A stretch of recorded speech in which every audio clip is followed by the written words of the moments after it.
Dongeng unik Lala. Halo, jumpa lagi dalam dongengan unik Lala.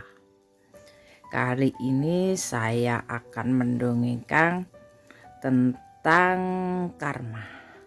Karma dan cara kerjanya. Banyak orang jika tersakiti ataupun terzalimi selalu ada yang bilang Gusti Allah ora sare, yang terjemahannya adalah Tuhan itu tidak tidur. Terus kamu pasti akan kena karmanya gitu. Terus kamu akan kualat, tunggu balasannya. Nah, sedangkan saat orang tersakiti tersebut bilang begitu, biasanya menunggu-nunggu apa balasan terhadap orang yang menyakitinya dan tidak segera terbalas-balas.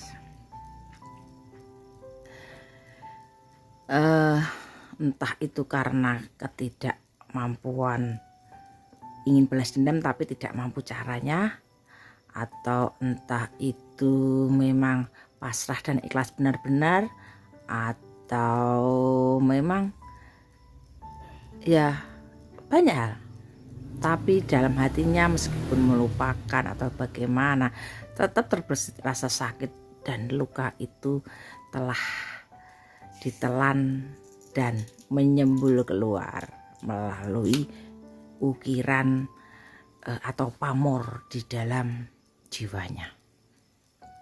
Sederek, jika sederek ingin mempercepat karma atau menginstankan karma pada seseorang, caranya itu begini. Saya ini berdasarkan pengalaman loh nggih, bukan karena dari teori atau dan sebagainya. Karena saya banyak meneliti dari banyaknya orang yang suka menjolimi orang dan meniteninya melalui pengalaman pribadi. Saat kita terzalimi, tugas kita adalah memaafkan. Dan banyak teori mengatakan itu, tapi tidak tahu cara kerjanya. Ya. Kenapa jika kita disuruh memaafkan? Sebenarnya itu dalam sekali artinya dan mendidik kita. Begini. Orang menyakiti kita dan kita dituntut untuk ikhlas. Karma itu benar-benar nyata. Saat orang menjolimi orang, itu menggantung di atas semacam catatan yang tidak terlihat, gumantung tanpa cantelan. Lah, kalau kita tetap merasakan sakit itu akan terus mencatatnya. Yang gumantung tanpa cantelan itu, yang mengambang di awan itu, mengambang di udara itu. Dan begini, tulisannya begini. Ibaratkan ya, dibayangkannya. Si ini begini-gini. Kita tuh masih berdoa terus saat kita marah, saat kita dendam, saat tersakiti. Itu menulis terus dan tidak akan berhenti dan ditandatangani sebelum kita mensudahi doa kita. Paham gak? Kita sudahi doa tersakit di dalam hati kita. Percuma kita bilang aku ikhlas, tapi hati tetap mengingatnya dan merutuknya. Itu masih tercatat terus doa yang sama dan tidak selesai. Paham kan? Bisa lalu jika kita mensudahinya doa kita, kamu akan terbalas. Sudah, titik, gak usah diulang-ulang lagi. Sekali ucapan, jangan diulang-ulang lagi. Rasa sakit itu yang kita rasakan jangan diingat-ingat lagi. Maka tulisan dendam di atas atau tulisan tersakiti di atas sudah ditandatangani oleh malaikat atau yang menyaksikan kita atau yang mencatat di awang-awang atau di udara. Paham guys, saudara? Jadi mudah saja. Itu juga mengajari kita untuk ikhlas nerimo ing pandum. Kita menganggap semua itu biarlah ini memang. Jika aku layak diperhinakan seperti ini, ya biarlah Tuhan yang membalasnya.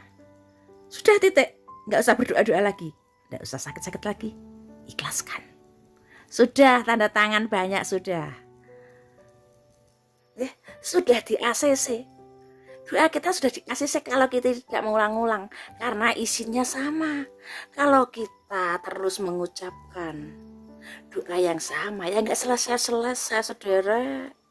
Doa yang sama satu kali ucapan, doa dengan yang sama dengan 1000 ucapan, tapi pembalasannya sama. Kan enak yang sekali saudara. Benar? Setuju? Makaten penjabaran cara kerja karma. Sedangkan para jiwa-jiwa terpilih menika pasti diuji dengan segala rasa sakit.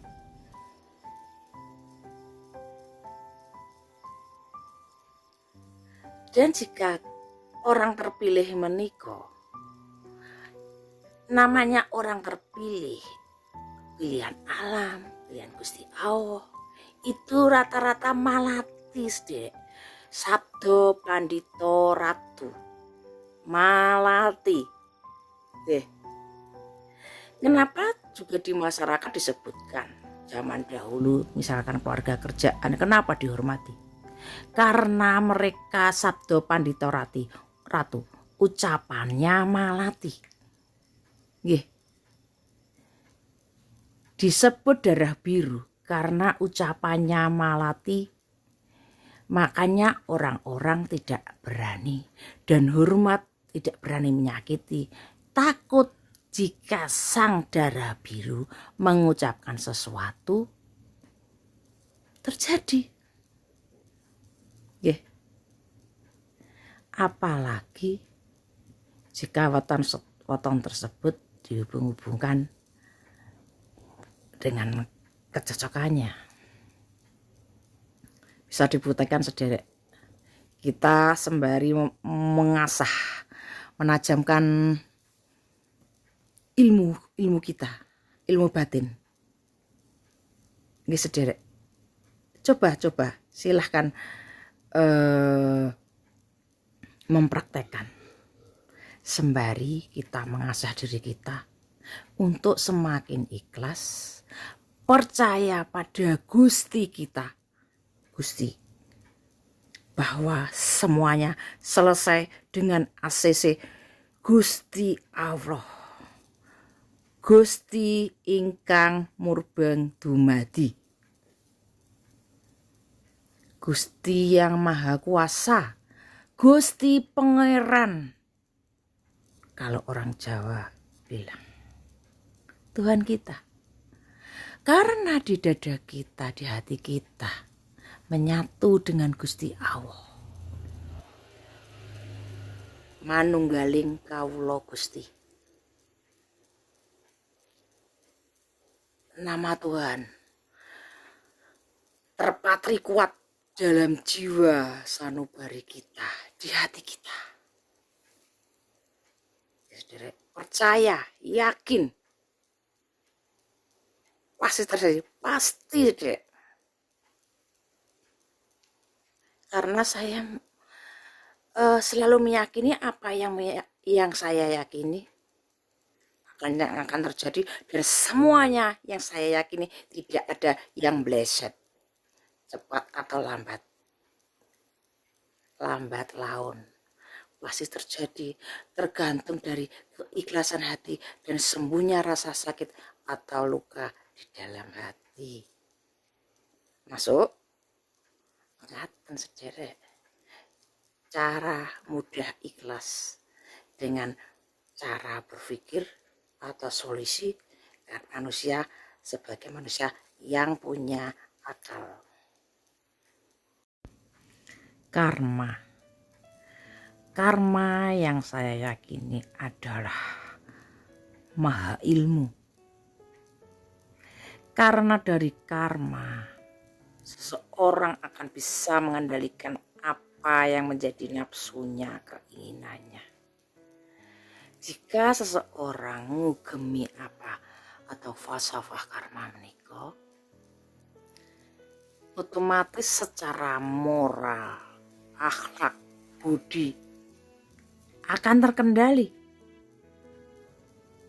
Diibaratkan sebuah mobil itu setirnya adalah karma.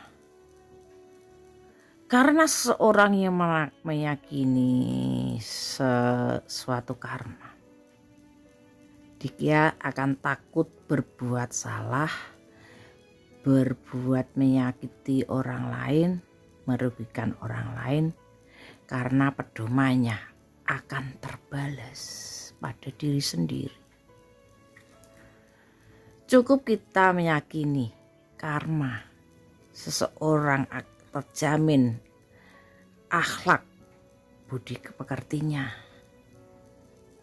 Percaya? Tidak, monggo.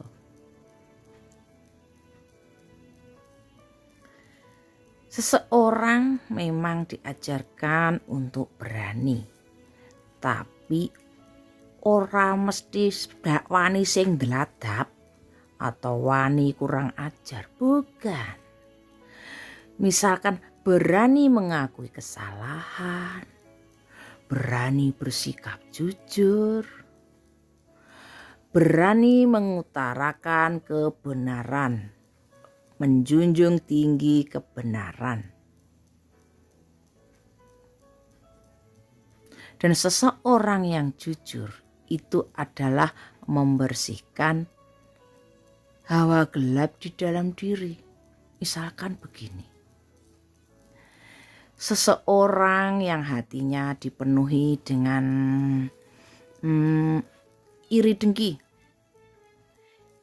Iri adalah penyakit hati. Betul? Dan sering seseorang di masa OTW, maksudnya sudah mau OTW di masa senja gitu, sering sakit kan sendiri, entah itu sakit apa. Dan saya adalah salah satu yang menghukumi sakit itu akibat perbuatan kita. Misalkan begini, kita iri dengki, benci terhadap seseorang, atau ingin menjahati atau ingin menyakiti orang lain itu karena iri, ingin menjatuhkan, ambisi, bla bla bla. Iri atau rasa jahat tersebut adalah sebuah kegelapan. Jadi, kegelapan itu ada di kepala kita. Otomatis kegelapan itu merasuk ke dalam jiwa kita, bersatu dengan darah kita menjadi daging. Daging kita menjadi kotor, darah kita dicampuri kegelapan yang ada di otak kita, dan itu adalah racun badan yang mengakibatkan badan kita sakit, dan itu menyakiti badan kita karena dimasuki dari otak, karena segala sesuatu terjadi berawal dari otak kita. Seluruh badan itu diperintah oleh otak kita, yang merintah otak kita. Makanya kalau tidak ada perintah dari otak, kita tidak akan diam saja, bergerak pun yang memerintahkan adalah otak. Kalau otak kita kotor, dipenuhi kegelapan, ada racun, itu meracuni jiwa kita, badan kita, sehingga terjadilah penyakit daerah penyaringan, ginjal, sakit hati, liver hati itu ya, terus lambung, dan biasanya semua itu diawali dari lambung kita, tempat menyaring angin untuk diarahkan ke ginjal dan sebagainya. Udah pikirkan sendiri, pokoknya seperti itu. Nah, itu adalah disebutlah dengan kata-kata dosa. Dosa kan tidak bisa disebutkan warnanya kan, wujudnya tidak terlihat, tapi kita ketahui. Entah itu disadari atau tidak, ya, racun atau kegelapan di badan kita. Jika penderita sakit ingin mengeluarkannya, itu mudah. Dengan cara, misalkan kita ingat dosa kita atau menyakiti orang ini, kita keluarkan dengan jujur, mengatakan, aku telah bersalah, mengaku kesalahan kepada Tuhan. Jangan misalkan kalau Anda pasti kan malu. Jujur kayak sepertinya mudah, tapi kalau dilakoni itu sulit sendiri. Apalagi diakui di depan orang. Biasanya orang mengakui kesalahan, dosanya, calon karmanya itu pada orang yang dipercayai, yaitu orang yang benar-benar baik dan bersih hatinya. Itu akan mengurangi rasa sakit Anda. Jika masih malu, kita bisa belajar bicara sama pohon. Mudah kan? Pada pohon pisang, pohon kelapa. Kita belajar bicara sama.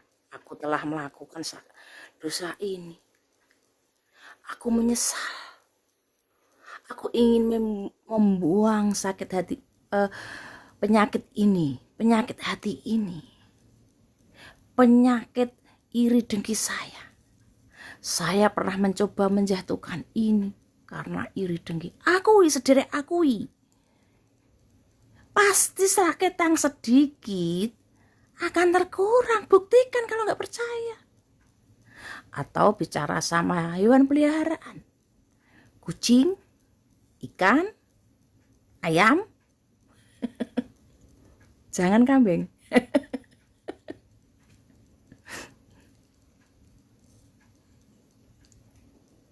Makaten. Sering teman-teman saya obati sakit parah sendiri, sampai sakit ginjal. Ya berlambat ya, saya ajak bicara, saya korek-korek kesalahan apa dan sebagainya. Sebulan, 2 bulan akhirnya bersih. Dan mereka mengakui dikira itu saya yang menyembuhkan. Padahal sebenarnya saya mencoba menerapkan ilmu temuan saya bahwa racun itu dikeluarkan jika dengan pengakuan dosa. Nggih, seperti di agama Katolik itu. Pengakuan dosa itu. Dan mereka semua ini studi kasusnya penyakit ginjal. Teman saya mau dioperasi dengan biaya 30 juta untuk pertama. Saya coba terapkan, beri waktu sekian, tak jamin sembuh. Saya tiap hari menterapinya dengan mencerita, saya suruh keluarkan. Dan hasil sembuh total segala penyakitnya. Dan pada yang lainnya seperti itu. Banyak yang sudah saya sembuhkan jelek. Cukup dengan curhat kepada saya, karena saya niatnya adalah memang mengeluarkan racun pada badan mereka. Jadi banyak sedulur, banyak doa, karena doa baik untuk diri saya. Saya pun sehat karena melegakan orang lain, sekalian kalau ada racun di dalam diri saya sendiri terkeluarkan. Mengaten. Mengaten. Solusi dari orang-orang curhat tentang penyakit medis tidak masuk akal. Makanya semua orang-orang picik mengingkarinya. Dan orang-orang yang mengingkari apa yang saya amalkan menikah, rata-rata mereka selesai di dunia. Berapa orang di tempat saya menikah di Malang, beberapa orang akhirnya selesai tugasnya di dunia karena mengingkari bahwa itu adalah terapi dari saya. Mengingkarinya, saya sih terserah saja, saya ikhlas. Tujuan saya emang amal. Bahkan saya tadi bilang karma itu saat kita ikhlas terbayar dengan instan.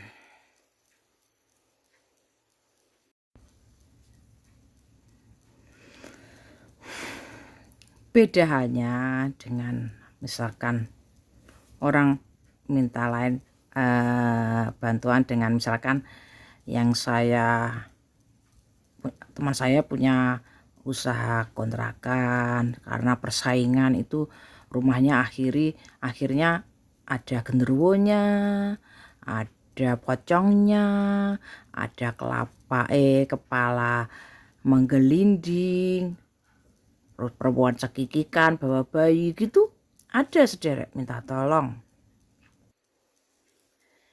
Pada beberapa hari tertentu karena memang tidak laku-laku, sudah bertahun-tahun kontrakannya itu enggak laku, dan orang tersebut memasalahkan kepada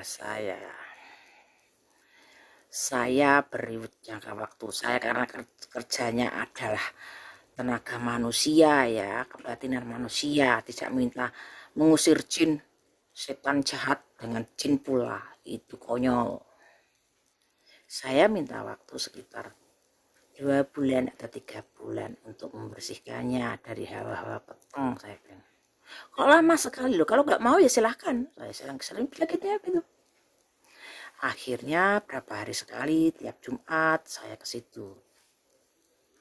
Ya adalah yang saya tidur di sana. Tapi waktu sih pengalaman nyata loh ini. Akhirnya 1 bulan gelodak, grompiang sama ketebuk dan sebagainya, tanda bahwa sudah bersih. Saya bilang akan mulai mungkin ada yang menanyakannya. Saya bilang begitu karena sudah ada tandanya. Orangnya sudah lemes karena sebulan nggak ada yang sebulan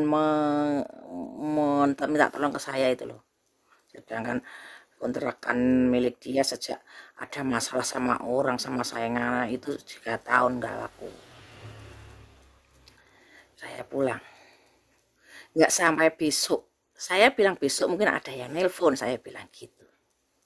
Nggak sampai besok saya pulang, selisih berapa jam sudah ada yang nelpon. 3 orang sekaligus dengan harga tanpa menawar. Makaten. Ya, saya hanya menanamkan percaya dan yakin, tapi tidak menggantungkan seseorang pada kita. Kamu juga berdoa dengan seluruh hati kamu, saya bilang gitu. Dan akhirnya tersiar, ke Mbak Laras itu gini. Akhirnya saya banyak yang mengundang saya. Dan di sana banyak sekali memang orang-orang yang tidak layak minta bantuan jasa. Setelah saya memang nggak menarik sesuatu ya, tapi saya paling tidak suka ditipu. Dengan perjanjian misalkan laku segini saya akan beda sekian. banyak secara licik, akhirnya laku pun pura-puranya memang sudah nganu, memang sudah nganu, tanpa ucapan terima kasih gitu ada.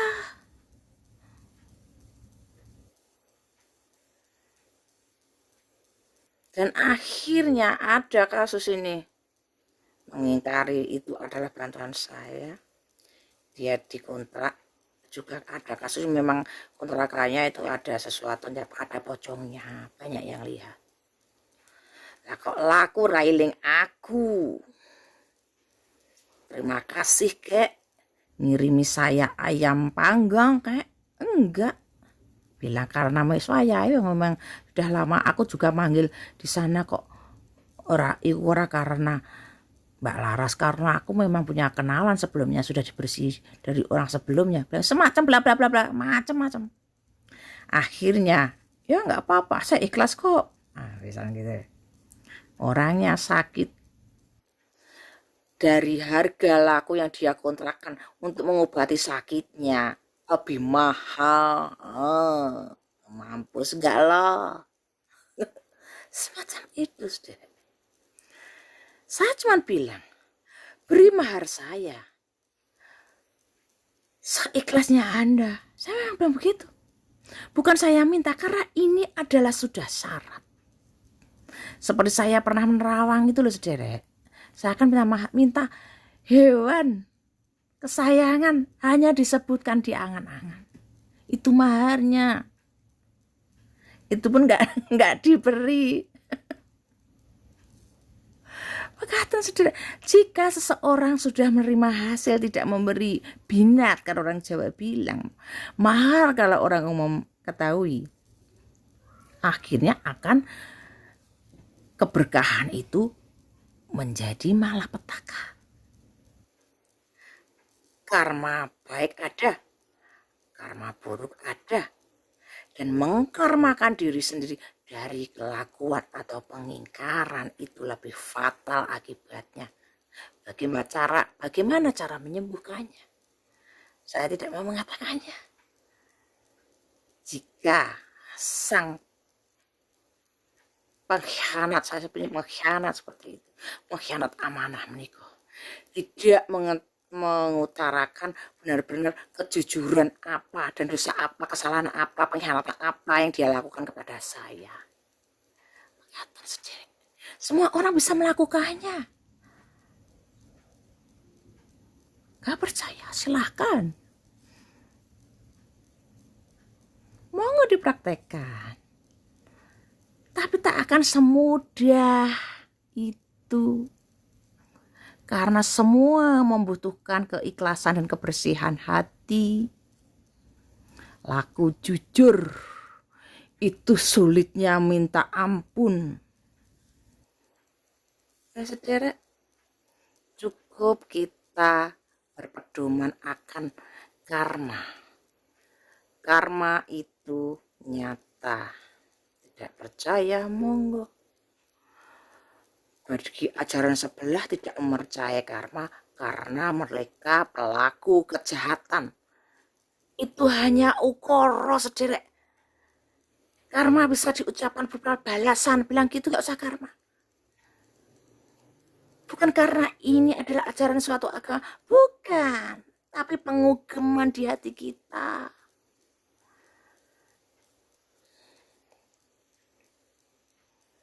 Hanya sebutan, saudara. Masalah